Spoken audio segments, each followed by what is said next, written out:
mashed potatoes. Hello and welcome to Weird Heat. I'm Brian Altano. This is Max Scoville, and today we're talking about Thanksgiving. The king of the holidays, they call it. I don't think anyone calls it that. I think Thanksgiving is a really boring holiday. I What? think it is boring.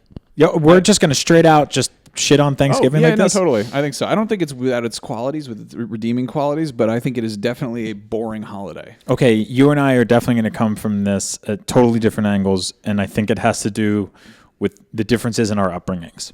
I think that's a very safe assessment. Not to cut right to the core of it all. No, I think that's a very safe. You were an only child with a single mother, and Thanksgiving to you was probably like, what do we do? Where do we go? Yeah. And I had a gigantic family, and Thanksgiving to me was like, how do I get 5 minutes of alone time with 200 screaming Italians in my living room? Yeah, no, it was a very different experience. I don't know. I think like as at its core though, like Thanksgiving is, I would say it is a very like, it's. I said this the other day on a different show, but it's like a beta test for Christmas. Like I feel like you're kind of stress testing all of the dinnerware and the decorations, and to make it a little bit simpler, there's no gift giving, and the decorations are there's kind of like a loose style guide. You know, like Christmas is a lot of like, it has a lot of sort of not name brand, but it has a lot of like iconic decor. You know, it does. I think Thanksgiving is missing that, but it makes up for it in the fact that it's one of the only holidays that has like a defined course list. Like there is a food that is defined for Thanksgiving, whereas Christmas is that's a very good point. Is crazy. I don't know. You get Halloween is you don't even eat dinner on Halloween. You eat candy. Well, here's the thing. What I'm saying about like it sort of being a little bit like, yes, the course list is pretty well defined. You have turkey, stuffing, mashed potatoes, gravy, all that bullshit, cranberry sauce, pumpkin pie. The pumpkin pie can be made from leftover Halloween decorations. You can throw out a bowl of candy corn because it kind of fits that like harvest cornucopia aesthetic. Yep. And at the same time, maybe you're testing out recipes for turkey that you're going to do for Christmas dinner as well. Yep. Like it's kind of a lot of Thanksgiving fare can also apply to Christmas, and a lot of like leftover Halloween shit can also apply to Thanksgiving. So Thanksgiving is kind of this odd, almost transitional holiday, and I don't know. I think that that's a good way of putting it.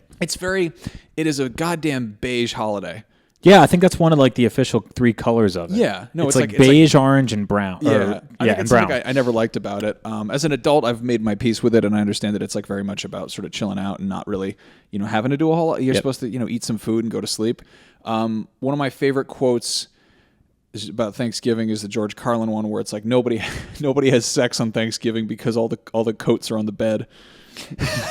And it's like Thanksgiving is not a sexy holiday. No, it's not. Like you'll see sexy Halloween stuff, you'll see sexy 4th of July stuff, you'll see sexy Christmas stuff. I feel like even sexy President's Day stuff comes up here and there, but nobody does sexy Thanksgiving because everyone is fucking fat. Yeah, it's disgusting. It's I love it, but it's also Thanksgiving is one of the few days in my life where I've eaten until I was in like physical, like head to toe pain.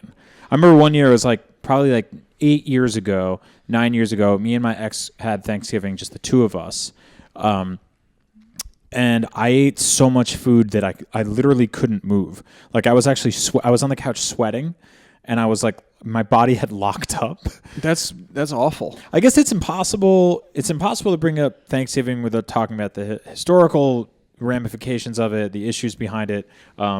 I don't really want to get into all that too much. It's horrible. Well, I think it's funny because there's this wonderful dichotomy of possibly the worst thing, like the worst shit about America, the fact that we white people pretty much showed up and were like, yeah, this is our place now. Yep. And then it was like, no, let's make a holiday about being grateful. And I think the underlying idea of like, let's make a holiday about being thankful for things and being grateful is awesome. But then when you kind of build that on a foundation of genocide and sort of you kind of making up your own rules there, and then sort of more recently tack on Black Friday, and it becomes like a celebration of consumerism, and then the fact that gratefulness is also paired with gluttony, you have kind of like sort of a nice sizzle reel of the things wrong with America. Completely. And but I think it's like the gratitude part is very good, and I feel like that very often gets lost in the shuffle. Yeah.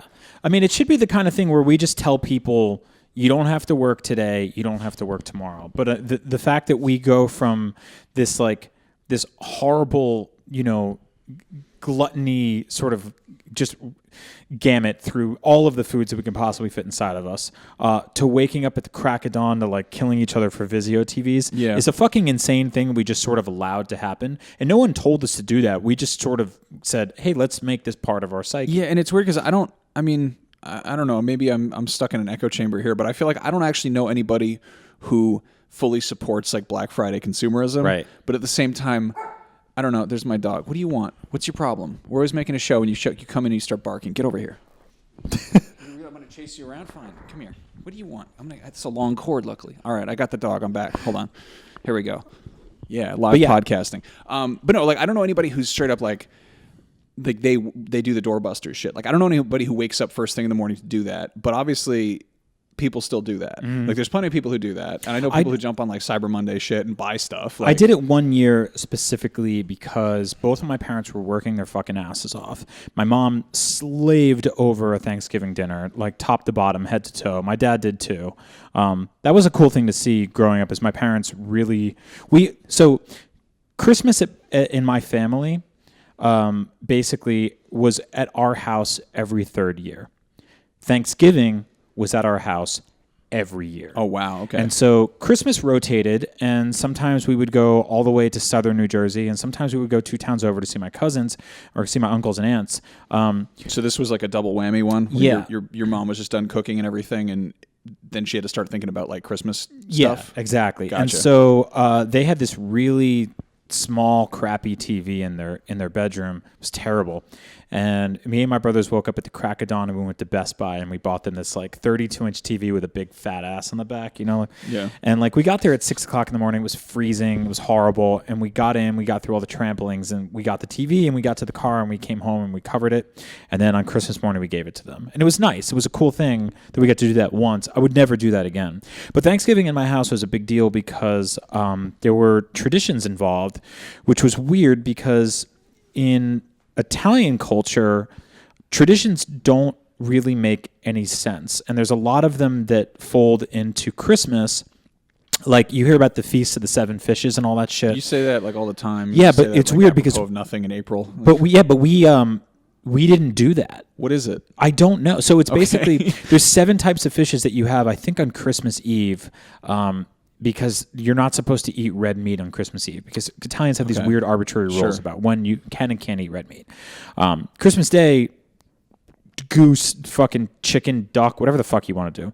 But so Thanksgiving was the only time where my dad, who was not Italian, really, a little bit, he was a guy from Jersey City. He was kind of white trash, was allowed to really go like, let's do traditional American food. And he would make this soup called corn chowder, which sounds disgusting, but it was like 80% bacon. And you would basically render out like 3 pounds of bacon in this huge pot until it like burned.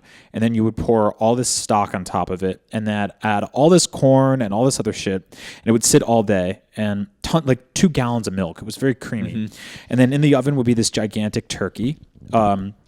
We'd make stuffing, we'd make mashed potatoes and all this other stuff. And it was the only time where like my mom's Italian family bullshit of like antipasta and like, you know, weird like fish dishes and shit just fucking didn't come near the table. And that's why no one else could do Thanksgiving but us. And so when we did it right. We did it huge. We had this dining room table that had these things called leaves that like you add to it that basically doubles the size of it. And we had them in this box, this big shitty old cardboard box. And so once a year, my mom would go, you and your brothers go upstairs, go into the back of my closet, get that cardboard box out, take the leaves out of these leaves were as heavy as a fucking car. Yeah, yeah. And we bring them downstairs, we connect in the table. It'd be this big wobbly, stupid table. It would be like 30 feet long.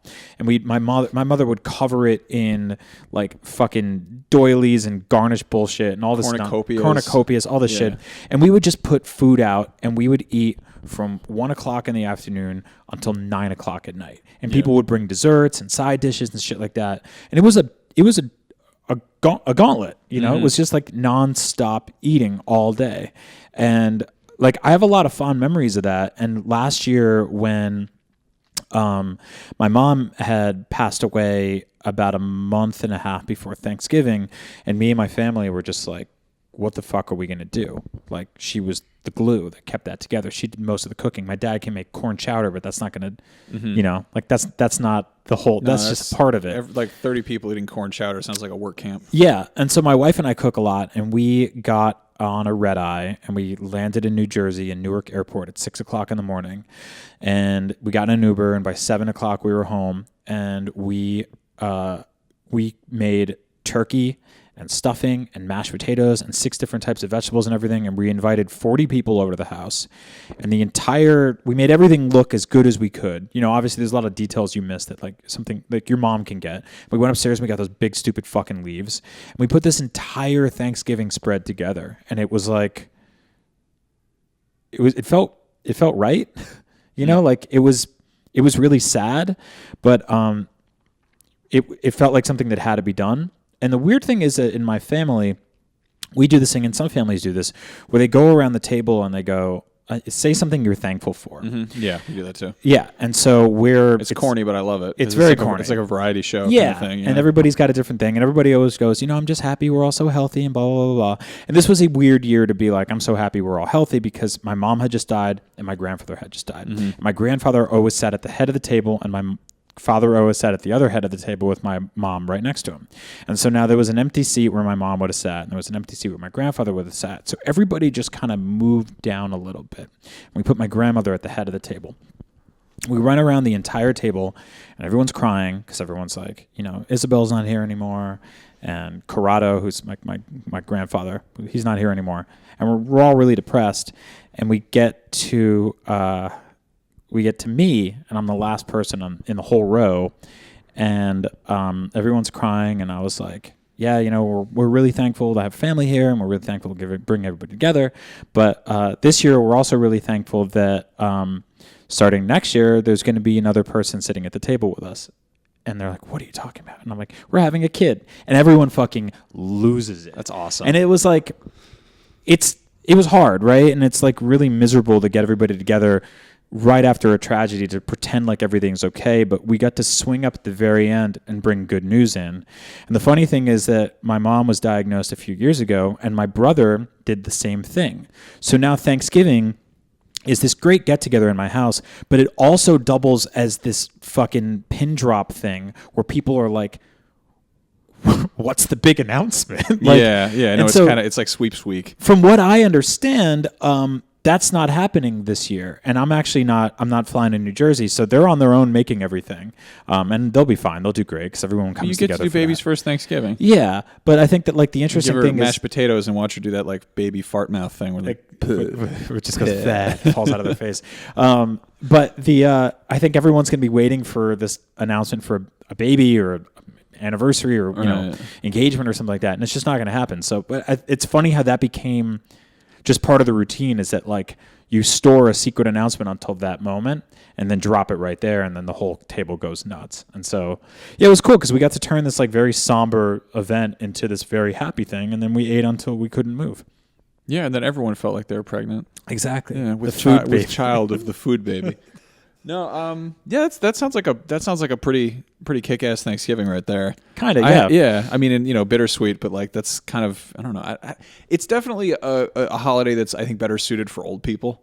Like I remember being a kid and just being like, this is crappy. Like this is not. Like this is, again, you know, like I didn't have like, one thing I've always been jealous of with you, and I mean a lot of people, is that you were like pals with your cousins, right? Yeah. Like when your cousins came, it was like having friends over kind of. You had like a whole generation of kids to sort of fuck around with and go do kid stuff. Well, I think I've told you this story before, but we used to leave the table early on Thanksgiving and on Christmas, and we would go down in my basement or my cousin's basement, and we would put together like an entire variety show, which is really fucking weird because my grandfather was a carpenter or did carpentry stuff, and he built like a woodworker, and he built these like puppet theaters, and they were like 2 feet wide and like 6 feet tall. And I got one, it looked like a coffin with a hole in the front of it and a curtain. And I got one, and my cousins got one, and we would put on a show, and we'd basically be like, hey, we're going to do a puppet show. And we set up a fake table with like, where we'd have one of us be like a late night TV show David Letterman type character. That's so funny. And one of us would have like a musical instrument. We basically put on a whole variety show. Somebody would do like a stand-up bit,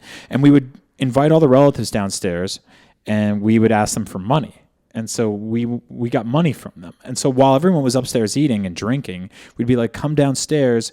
It's 8:00. We have a show for you guys. Yeah, you get a bunch of drunk uncles giving you 20s and stuff. Which was basic. I think I've told you this before, but that was like prototype Up at Noon. Yeah. And they were all, none of them spoke good English. So they would come downstairs and just like haze us and yell at us, which is like prototype YouTube comments. That's fair. That's pretty fair. So yeah, I would get together with my cousins and we'd make the best of it, you know? Yeah. And then when you got older, like, you know, teenagers, you guys smoke weed and do shots and shit like that. Yeah, you would just get drunk and then leave the table. Yeah, I love that there's that sort of kind of quiet understanding. And I've gotten to know this like as I've gotten older, and like I've got like at my dad's family, like we've got a bunch of step siblings and cousins and shit like that who come and hang out. And like there is like I suddenly have that, you know, that like generational thing where there's like it's not the kids' table, but there's like the younger crowd. And they still call it the kids' table? And everyone stays up late, and then it's like a discussion of what stupid movie you're going to watch. And everyone's like, you know, like kind of like riding a low-key buzz the whole time. And it's like it's kind of fun. All the adults are like, we're going to go sit. Some of us need naps, you know? Mm-hmm. But when you're a kid, and like especially when I was a kid, like, I don't know, I'd go to like my aunt and uncle's house, and my closest cousins were like, I don't know, like 10 years older than me, something like that. So they were in that like sneak out and go get fucked up with your friends from high school kind of phase. But like I didn't have that, so I'd play like with a fucking Playmobil set or something in the corner or draw. So like there as a kid, and then, you know, as far as food goes, like maybe there's like a cool pie. I've never been partial to pumpkin pie. Like it's kind of I feel like that's kind of like an adult pie. Mm-hmm. But like it wasn't, you know, there wasn't a lot of candy. There weren't presents. Like as far as it being like a kid holiday, nothing explodes. You don't get to dress up. You have to wear like a sweater. Yeah, it's actually not great for kids. It's a lot of like very heavy, very savory foods eaten very slowly with a bunch of stuffy adults. Yeah, I don't know. So it never really grabbed me. I have one like very weird Thanksgiving memory where I think I was probably 5 or 6, and a friend of my mom's invited us over for dinner, and it was great. We had a good time, and it was like I barely remember the dinner. And then, you know, when you're a kid, your perception of time is all fucked up. And I remember it was like late. It was like super duper late, and we had to get home. And we got home, and it was probably like 8:00, you know, 7:38. My mom was like, "There's a movie on TV I really want you to see. I think you're gonna have a good time watching it. It's a very nice film, but we gotta get home and go see that." And I was like, "Okay, cool." We get home, and she's like, "Ah, shit, I don't have the keys," and we were locked out on Thanksgiving, and it was like terrifying as a kid. So we had to call the fire department. Oh my God. And luckily there was like a bathroom window that was open. And so they boosted me through this like little kind of top bathroom window, and I, you know, slipped in and ran over and unlocked the back door, and then we went inside, and the fire department all left, and they were all like, "Yeah, great, thanks for making us work on Thanksgiving," to fuck because you forgot your keys. Took off. My mom's like, "All right, let's watch this film." And that film was E.T. the Extraterrestrial, which is fucking terrifying. It's a really scary film. That's a really scary film. So after this like immensely traumatic experience of like having to fucking break into my own house with the help of like public servants, I watched a movie where this fucking, you know, like little scrotum is running around in the woods under a flashlight beam and eating Reese's candy. Dude, like, side note, I don't like that movie. Like a lot of people love that movie. It's like, oh, it's a classic Spielberg. You know, it's like an alien. That's a fucking wet, dark, miserable, scary ass movie. I like that about it now. I've made peace with it. Yeah, as an adult, I think it's like okay, this feels like a fucking an alien movie basically. But as a kid, like I hated that film. Like they show you parts of it in the trailer where like there's Reese's Pieces and there's a bicycle and there's stuffed animals. Yeah, they don't show you the part where the raccoons are picking at him in the creek. Dude, when they find his fucking wet dead body, basically those fucking spacemen breaking into the house, and they're just like, roar, roar, roar, roar, roar, and they're like, what the fuck? Yeah, at the end when he's in those tents. Like, what's the moral of that movie? Is like an alien will get you sick, but adults will try to capture you and put you in a box. I don't know what the moral is. I guess be a friend to someone, something. Yeah, it's that we kill things that we don't like. But yeah, so then I had like this terrifying, deep-seated fear of E.T. the Extraterrestrial. And so that I think like the following Thanksgiving, we went to my aunt and uncle's house, and they had the cousins who were a bit older, who of course grew up with E.T.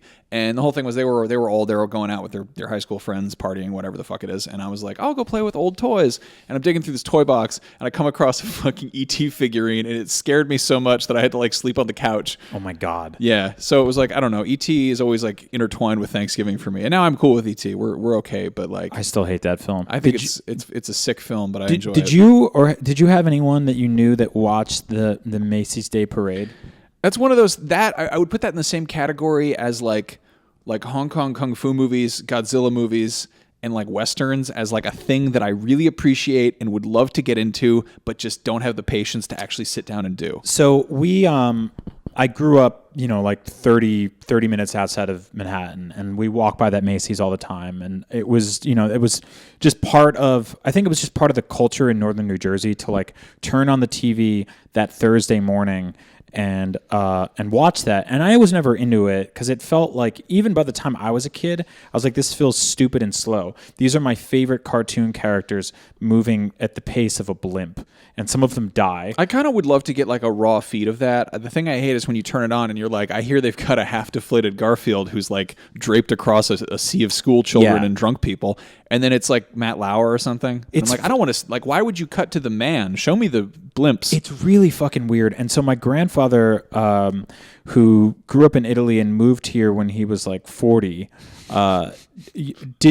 didn't have that growing up, and he was super into it. My grandfather was really into like very specific Americana things that I think most people think are fucking stupid, like Wheel of Fortune and the Macy's Day Parade. And like that sounds like almost a generational thing. A lot of old people love that shit. And the thing is, he was fluent Italian and spoke barely any English and couldn't understand the English on TV. So Matt Lauer would be like, and he didn't know half the pop culture characters. So I don't know why he watched it. He would just turn on this TV, and we would pick him up from Jersey City at like 7 a.m, bring him back to the house. My mom and dad would be bopping around the kitchen, cooking like crazy. My grandmother would be at the kitchen table, just kind of like babbling and telling stories in Italian. And my grandfather would be sitting in the living room, taking over the TV. And so we couldn't do anything.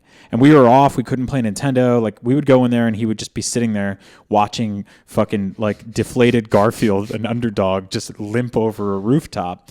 And he'd be like, look at that guy. And I'd be like, that's Garfield. And he'd be like, what? Yeah, that sounds He's like a cat that loves... Forget it. Yeah, how do you explain Garfield to an Italian man? Yeah, who just didn't have him growing up, didn't know the characters. I feel like if you're like, his defining trait is that he loves lasagna, you're like, well, that's not a trait. That's just that's a regular... just normal. Yeah, so it's a cat. What else? He hates Mondays. Okay, who doesn't? Like, and like I think it's weird because moving across the country to California, it changes a lot of traditions, because I think to me so many winter and late fall traditions are inherently and intrinsically connected to East Coast weather. Like Christmas is different when it's cold and it might be snowing, and Santa hat is a warm hat. Thanksgiving is different when and Halloween's different when there's the leaves flying everywhere and stuff like that. When you move to California and it's just like a sunny day in San Francisco, you're like, this feels weird. But I started a thing with my wife about 7 years ago where Thanksgiving for us, instead of being this thing where like 20 people get together around a big table, is a day where the two of us sit at our kitchen table by ourselves, and instead of cooking, which is something we do all year, if you've listened to our cooking episodes, we go to Whole Foods and we just order a turkey and a bunch of sides, and we make one or two things. And the day before, we pick it all up, we put it all in our fridge, and on Thanksgiving morning, we put it in the oven, and we drink a ton of wine, and we put on some jazz, and we just day drink and eat a bunch of food, and then watch like Charlie Brown Christmas or some shit like that, and listen to records, and go to sleep at like 8 o'clock at night. And it's one of my favorite things in the world. And it's because I took a tradition that had been part of my life for so long, and I kind of put it to the side. And it's there when I want it, because I can always get on the plane and go for, the most expensive and worst day of the year to fly. And I turned it into something that's a lot more quiet and intimate. And I actually kind of fucking love Thanksgiving now because of it, because I made it my own. I think that's a key thing, is as you get older, you get to control what the traditions are. Like, you get to kind of cherry pick what parts you want to keep around. You can. A lot of people, I think, don't think you can do that. Yeah. I think they just think that you have to do the same thing over and over. I've said many times that, tradition is at worst a mistake that you annualize, which is effectively us going like, well, it's Thanksgiving. We got to get on a plane. We got to go to New Jersey. We got to take the red eye and cook turkey for everybody. And like this year we were like, no. Like, we have a baby, we're going to stay in and just do nothing. Yeah, we're keeping it pretty low key this year. I think we're going down to Jen's families. And I mean, it's funny because like they're Vietnamese. So like their Thanksgiving food is like Vietnamese food. It fucking rules. Because I'm fine with Thanksgiving food. It's good. I'll get a craving for it here and there. And I'll definitely get some between now and Christmas, presumably. Yeah. But like, we'll probably do. We might even do like get like the leftovers from Whole Foods or something. I love that you can straight up buy leftovers at the store now. Yeah, which is great because then you don't have like too much. But we'll go there and it's going to be like, I think we went like last year or something, and it was like deep fried quail and crab with garlic and like noodles and like a bunch of stuff that you don't associate with Thanksgiving. And I'm like, this is fine. Like I've had enough of like sort of the idea of a Thanksgiving tradition has been sort of bumped around too much for me to really have like too much of an associate. There's one year where we went to a friend's house and we just had like a shit ton of crab and like avocado salad or something. And it was like, this is California shit, but like whatever. It's great. Yeah. But it's cool that you can mod it. You can get weird with it and have fun with it. Like, I think it's less about the actual, like the set list of items, even though it's highly suggested more than any other holiday, and more about the fact that it's a good excuse to like eat dinner at 1 o'clock in the afternoon all day. Mm-hmm. No, it's a hibernation holiday. Mm-hmm. It's fun in that sense. It's very cozy. I'm really excited about this year about the holidays not being like we got married. Mm-hmm. Like we did our honeymoon. Like we're kind of like our schedule's sort of clear, and we're also in that wonderful space where we're like, oh, we're starting our own traditions. We're not going to be getting on a plane or hitting the road for 8 hours. Like but this year we want to like kind of make it our first married couple holiday together. So for Christmas, we're just going to like hang out. It's going to be cool. It's going to be low-key, great. And I'm really excited about it. I have like weird homemade little traditions. I like Lord of the Rings at Christmas. I like to put those films on and get drunk, watch them stabble as orcs. That's not a Christmas film really, but why not? No, why not? Yeah. I mean, it's like, I want to reiterate this. Like, it is very important the older you get to sort of establish that on your own, because otherwise you're really just doing some shit that like somebody 2 generations before thought was a good idea. And you can that's the good thing about tradition, is that you can take parts of that you love, and then you can innovate on it and implement new ideas and then go in your own direction. And then all of a sudden you're like, well, we've done this thing for 3 years in a row. Like the Lord of the Rings thing. That's not something that your parents did.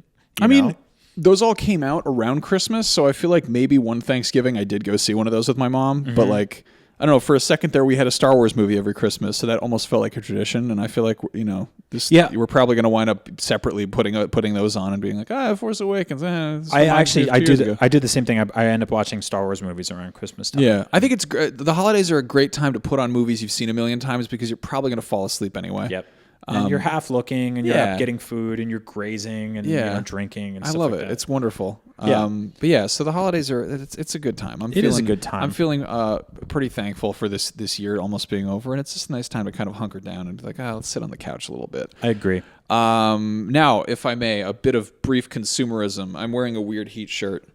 They are available for sale. I'll put a link in this video, and I think it's just weirdheat.com is the place to get things. We're actually shifting all of our stuff to a new merch store, putting a bunch of crap up there. We've got like cell phone cases and tote bags and shirts and stuff, and we'll try to put some new designs up there. So if you're looking for a gift for yourself or others, it's there. Stay home on Black Friday and buy some stuff. We've overhauled our entire merchandise line, and we have a bunch of cool stuff. You can get mugs and all this other tote bags, just great, wonderful stuff to stay at home with wildly original art that we have created ourselves. So support the show, support us, let us keep doing this, and get some cool swag in return. Yeah, and as always, you can find us on Twitter. I'm Max Scoville. He's Agent Bizzle. And for more Weird Heat, patreon.com/Weird Heat. And we're available on all those different platforms, Spotify, all that nonsense. Listen to Brian's music. Just, it's all out there. Thank you for listening. We hope you have a wonderful Thanksgiving, and we'll see you in 2 weeks. Or talk to you, because there's sometimes an audio show for some people. Bye. What kind of a Thanksgiving dinner is this? Where's the turkey, Chuck? Don't you know anything about Thanksgiving dinners?